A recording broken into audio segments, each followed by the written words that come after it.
এটি একটি প্রেমনা গাছ, আর প্রেমনা গাছ দিয়ে বিশেষ করে মিনি বনসাই, শহীন বনসাই অনেক সুন্দর হয়। সো আমি এটিকে মিনি বলবো না, শহীনেই বলা যায়। ঠিক আছে, প্রিপারেশন নিচ্ছি।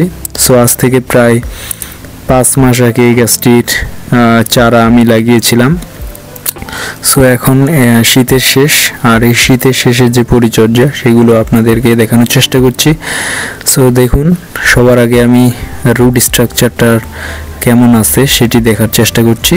সর্বপ্রথম আমি গাছটির রুট স্ট্রাকচারটা একদম ধুয়ে নিচ্ছি। ধুয়ে নেওয়ার পর দেখতেছি যে চতুর্দিকে শিকড়গুলো ছড়িয়ে ছিটিয়ে আছে কিনা, কেননা একটি গাছ বনসাই তৈরি করার আগে যে কাজটি আমাদের আগে করতে হবে সেটি হচ্ছে তার রুট স্ট্রাকচার তৈরি করে নেওয়া।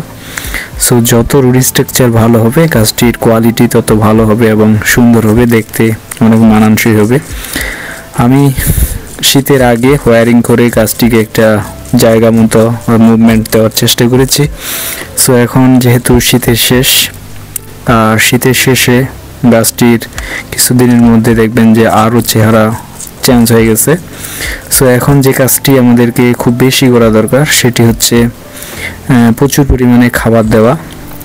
সো আমি সবগুলো রুট স্ট্রাকচার আগে ভালো করে পর্যবেক্ষণ করে গাছটিকে পর্যাপ্ত খাবার দেওয়ার চেষ্টা করব। দেখুন, আমি প্রায় সবগুলো রুট স্ট্রাকচার আপনাদেরকে সুন্দরভাবে ধুয়ে দেখানোর চেষ্টা করলাম।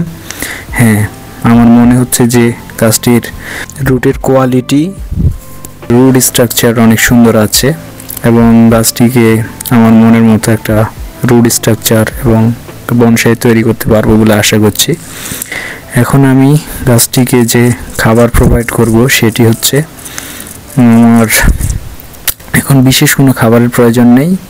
যেটি দেওয়ার খুব বেশি সেটি হচ্ছে পচা গোবর, কাঁচা গোবর না, পচা গোবর, যেটি প্রায় 1 বছরের পচা গোবর দেওয়ার চেষ্টা করবেন, যেখানে কোনো গন্ধ নেই। সো এটি আপনারা পর্যাপ্ত পরিমাণ না দিয়ে খুব সামান্য পরিমাণ দিয়ে গাছটিকে পর্যাপ্ত জায়গা মতো রেখে সানলাইটের মধ্যে রাখতে হবে, কারণ এই গাছটি প্রচুর রোদ পছন্দ করে। এরপর আপনারা যে কাজটি করবেন, আমি যেটি দিচ্ছি সেটি হচ্ছে ইটের গুঁড়ো, আমার কাছে যেটি সহজলভ্য। এর পরিবর্তে আপনারা নদীর বালিও ইউজ করতে পারেন। এটির মূল কাজ হচ্ছে একদিকে ড্রেনিং সিস্টেম ঠিক রাখবে, অন্যদিকে আমি যেহেতু উপরে দিচ্ছি সেক্ষেত্রে সানলাইটটি সরাসরি আমার মাটিতে লাগবে না, যাতে করে টবের মাটি ঠান্ডা এবং সুস্থ থাকবে। সো এখন যে কাজটি করব আমি সেটি হচ্ছে পর্যাপ্ত পানি দিয়ে গাছটিকে একটা রৌদ্র উজ্জ্বল জায়গায়, পর্যাপ্ত রোদ পায় এমন একটি জায়গায় আমি রেখে দিব প্রায় সব সময়।